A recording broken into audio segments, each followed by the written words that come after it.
नमस्कार दोस्तों, आज हम आपको सुनाते हैं करवा चौथ की कथा।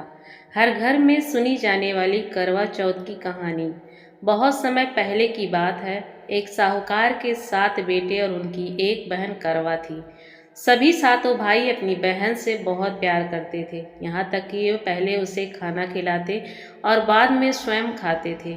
एक बार उनकी बहन ससुराल से मायके आई हुई थी।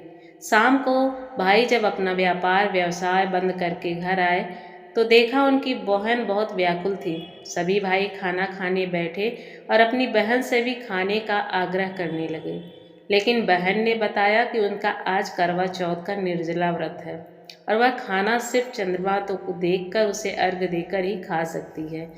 चूंकि चंद्रमा अभी तक नहीं निकला था, इसलिए वह भूख प्यास से व्याकुल हो उठी। सबसे छोटे भाई को अपनी बहन की हालत देखी नहीं जाती और वह दूर पीपल के पेड़ पर एक दीपक जलाकर चलनी की ओट में रख देता है। दूर से देखने पर वह ऐसा प्रतीत होता है कि जैसे चांद चतुर्थी का चांद उदित हो रहा है। उसके बाद भाई अपनी बहन को बताता है कि चांद निकल आया है, तुम उसे अर्घ देने के बाद भोजन कर सकती हो। बहन खुशी के मारे सीढ़ियों पर चढ़कर चांद को देखती है।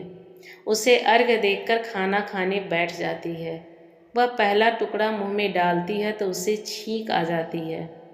दूसरा टुकड़ा मुंह में डालती है तो उससे बाल निकल आता है और जैसे ही तीसरा टुकड़ा मुंह में डालने की कोशिश करती है तो उसके पति की मृत्यु का समाचार उसे मिलता है। वह बौखला जाती है। उसकी भाभी उसे सच्चाई से अवगत कराती हैं कि उसके साथ ऐसा क्यों हुआ। करवा चौथ का व्रत गलत तरीके से टूटने के कारण देवता उससे नाराज हो गए और उन्होंने ऐसा किया है। सच्चाई जानने के बाद करवा निश्चय करती है कि वह अपने पति का अंतिम संस्कार नहीं होने देगी और अपने सतीत्व से उन्हें पुनर्जीव दिलाकर रहेगी। वह पूरे 1 साल तक अपने पति के शव के पास बैठी रहती है, उसकी देखभाल करती है। उसके ऊपर उगने वाली सुई नीमा घास को वह एकत्रित करती जाती है। 1 साल बाद फिर करवा चौथ का दिन आता है। उसकी सभी भाभियाँ करवा चौथ का व्रत रखती हैं। जब भाभियाँ उससे आशीर्वाद लेने आती हैं तो वह प्रत्येक भाभी से यम सुई ले लो, पिया सुई दे दो, मुझे भी अपनी जैसी सुहागिन बना दो, ऐसा आग्रह करती है। लेकिन हर बार भाभी उससे अगली भाभी से आग्रह करने का कहकर चली जाती हैं। इस प्रकार जब छठे नंबर की भाभी आती है तो करवा उससे भी यही बात दोहराती है।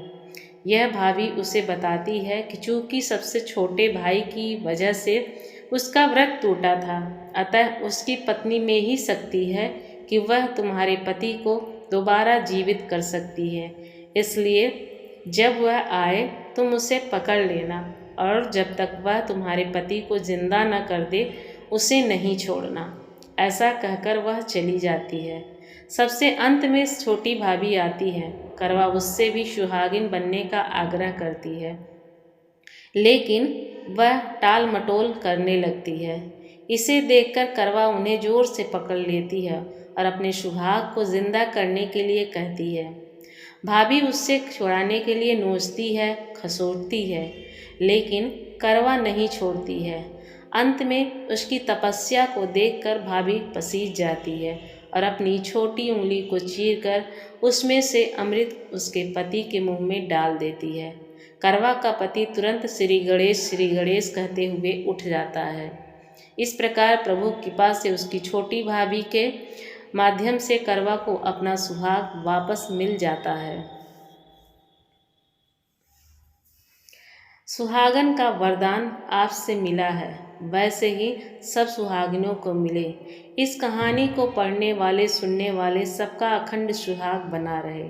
बोलिए शिव परिवार संग करवा माता की जय। आप सभी से अनुरोध है कि आप यह कथा अच्छी लगे तो कृपया इस पेज को फॉलो करें और हमारे चैनल को सब्सक्राइब